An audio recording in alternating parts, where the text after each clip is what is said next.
new front office, new QB, and hopefully a new identity. Let's discuss it all here on this very first episode of the Dash Deuces podcast.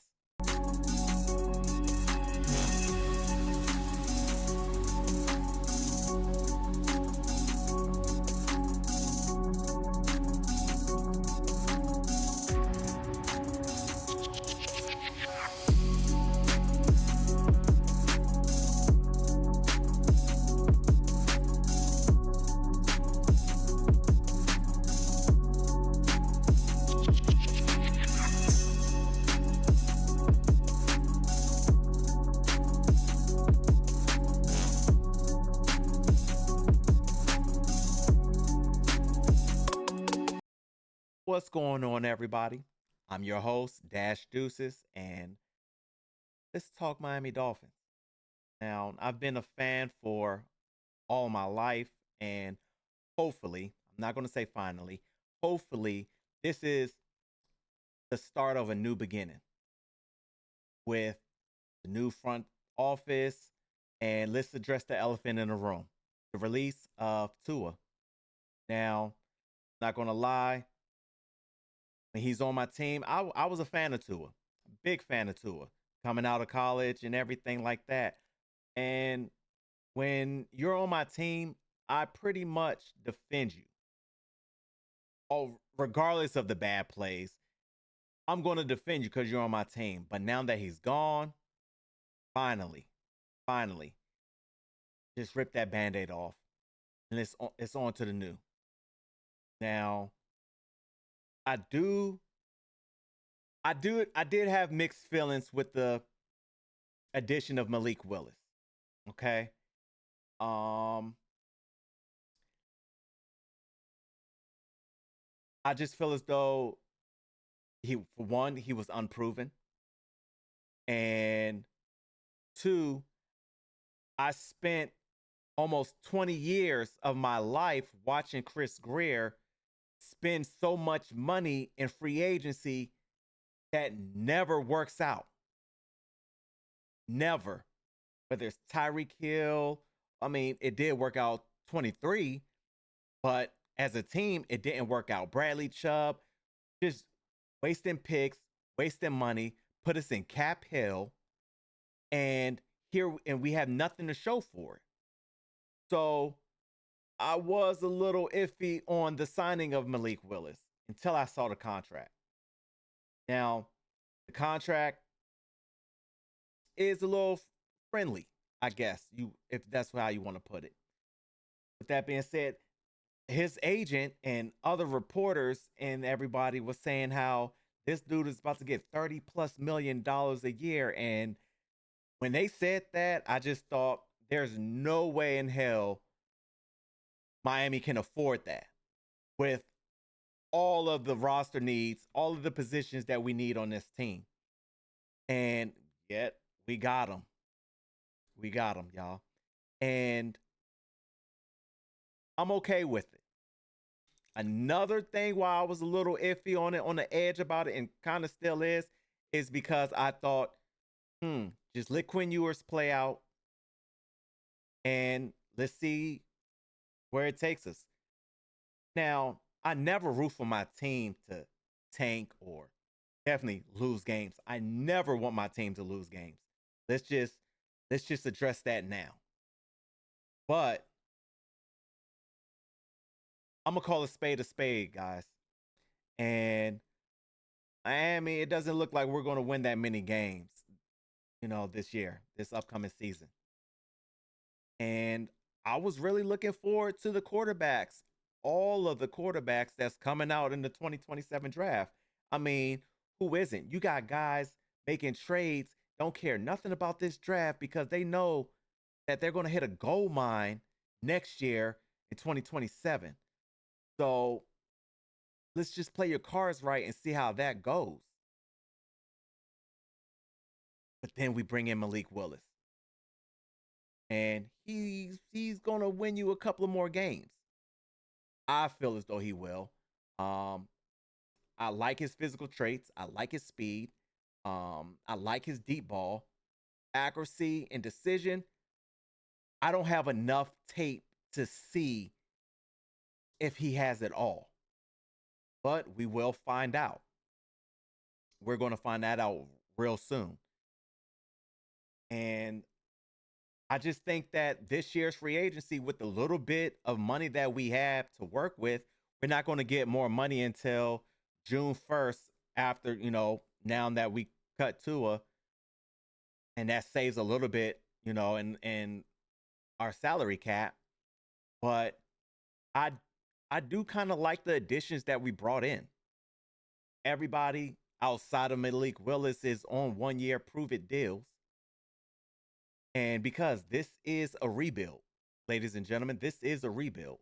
And this is what a rebuild looks like. If you've been a Miami Dolphins fan for as long as I have, or even longer, you know that's all we do. Every 3 years is rebuild. So hopefully, found the guy in our new GM, Sully, and our new head coach, Halfley, and they get the job done. Now, with I'm not saying that it's going to work all in this year, but hopefully by next year we start winning some more games and we look like, okay, I see the foundation with all these pieces that we brought in. You have, like, these guys are bringing in players with size now. We're tired of the small but fast. It's good in Miami, in Miami's weather, in the hot sun. But every time come November, December, we get punched in the mouth. And then we don't know how to act. Because that's when it takes time to be physical. So I like the key additions that we brought in, some really sneaky picks that we bought in free agency, all on these 1 year deals. I like Tutu Atwell. Now, he is small. I think he's about 5'10", but he's fast as hell. But he's not going to be a number two. He's not going to be a number two. I feel as though Tolbert, that we picked up, the receiver from Dallas, he's going to be our number two. 1 year deal. Prove it. Let's see how this works. And Tutu will be a nice, fast guy coming out of the slot. Yeah, slot. We have Malik Washington, and he's okay. He's not bad, but he's okay. But he's mainly a special teams guy. I'm sorry, but he is. He's mainly a special team guy. And a sneaky pick that I feel as though hopefully might work out is the signing of Joshua Uche. I think that's how you pronounce his name. I don't know. 1 year deal. He was good in New England. That was a name I remember getting after the quarterback, getting after us every time we played him. And watching his games back when he was with the Patriots. Didn't really hear too much of him with Philly, but Philly does have a nice defense, or had a nice defense. So he was unheard of. And the only knock on Uche is I never really seen him stop the run like that. He's good at pass rushing, but we don't need no one-trick ponies. We need some big physical guys. So the draft hopefully the draft works out in our favor. I'm hoping that we get some guys who can establish that foundation of I just want, with this new GM and this new coach, I would like to see the vision of this is our identity now. And this is where we going to. Like, I see all these mock drafts, guys saying that we're going to get this guy or that guy. Some of them sounds well, and I understand we're going to do best player available. And a lot of these picks, it sounds decent, but we don't really know because we're going off of, oh, this is what the Packers used to do. This is how they used to draft. But Sully wasn't the one making that final decision. He is now. So let's see what his vision is. Let's establish that identity. So that way we know what to look forward to going forward. So there are some guys though, speaking of the draft, that I would like. With the number 11 pick, before I get into that, I'm gonna just say this. A lot of people make mock drafts and everything like that. However, I do watch the mock drafts. Everybody's podcast, news articles, you know, beat writers, everybody's saying that we're going to get this person at pick 11, we're going to get that person. And I never really care for mock drafts before free agency. And even though we didn't make no drastic splashes, no big splashes or anything like that, I'm still interested to see what's going to happen come April. Now, there are some guys that I'm looking forward to. Different positions because we have a lot of holes in this roster. Like I said, this roster is depleted. We have a lot of holes in this roster that needs to be filled with some day one starts. All I know is pick 11 is your day one starter. 11 and your second round are your day one starters. Now, hopefully, we have 3 picks in round 3. Hopefully, we get some gems that falls in our lap, and we can move forward with them. We can see the potential in these guys. But out of everyone who says that we're going to get these certain players, the number one guy that's on my list, call me a homer because I am a Miami Hurricane fan as well. You can call me a homer all you want, but my number one guy who I'm looking forward to is Francis Mauigoa, the right tackle out of the Miami Hurricane. I feel as though he is the number one tackle in this draft. Reminds me a lot of Penei Sewell from Oregon, or excuse me, Penei Sewell of the Detroit Lions, formerly from the Oregon. And I like his tape. I like his size, and he's just physical. When Miami ran the ball, most of the times they were running on the right side. You knew that they were going to run the ball.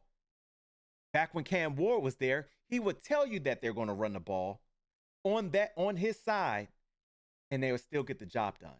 And if I'm not mistaken, didn't the GM and the head coach say in a press conference that they want to build from inside out?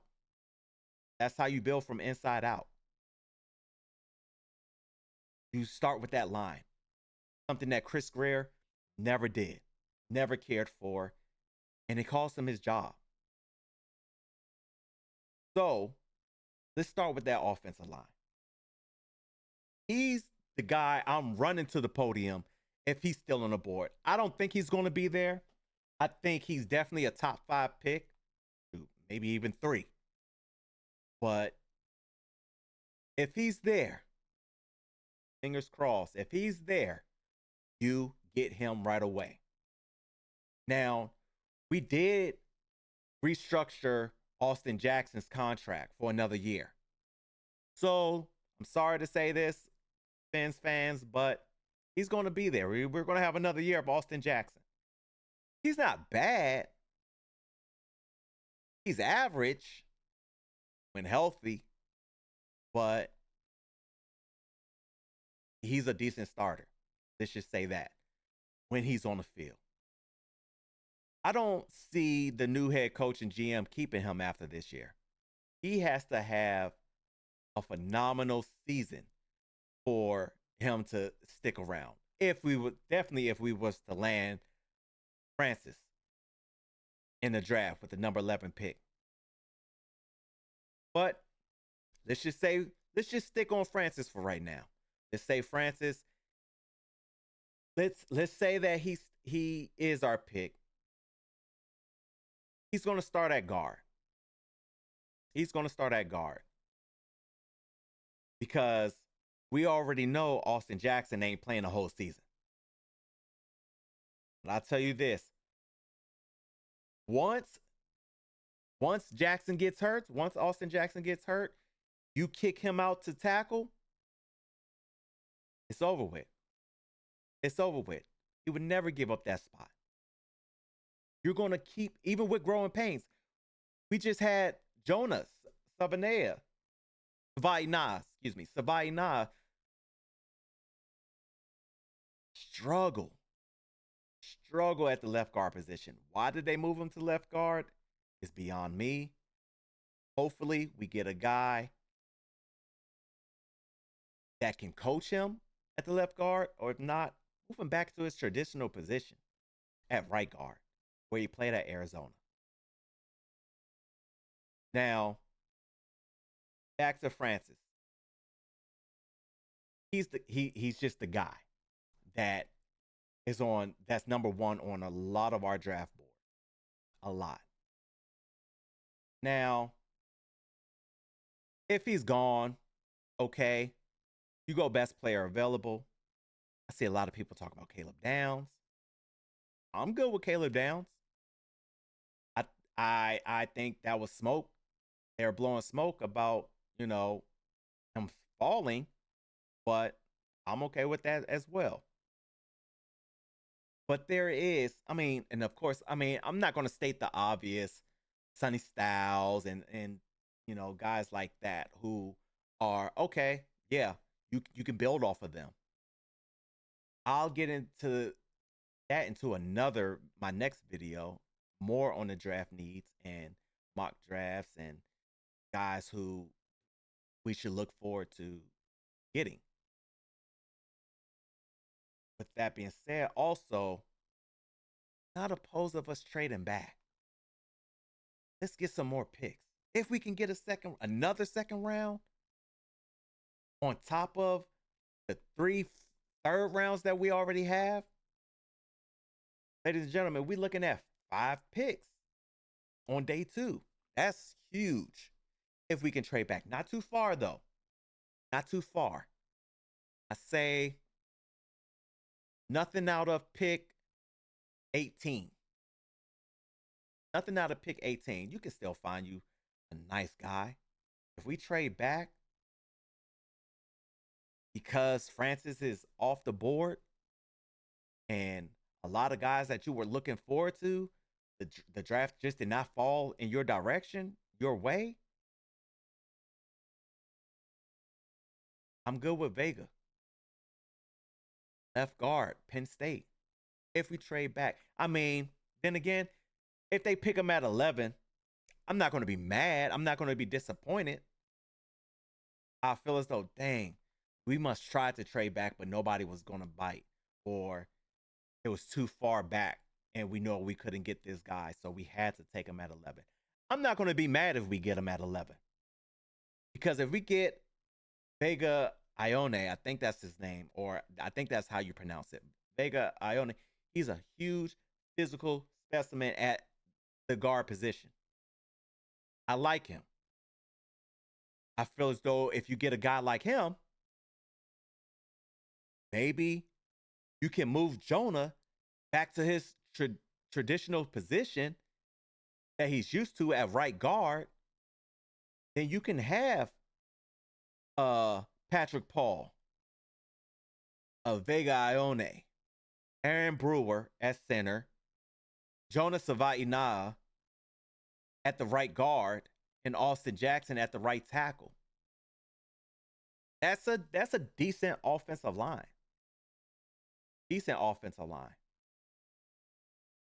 And that's just first round.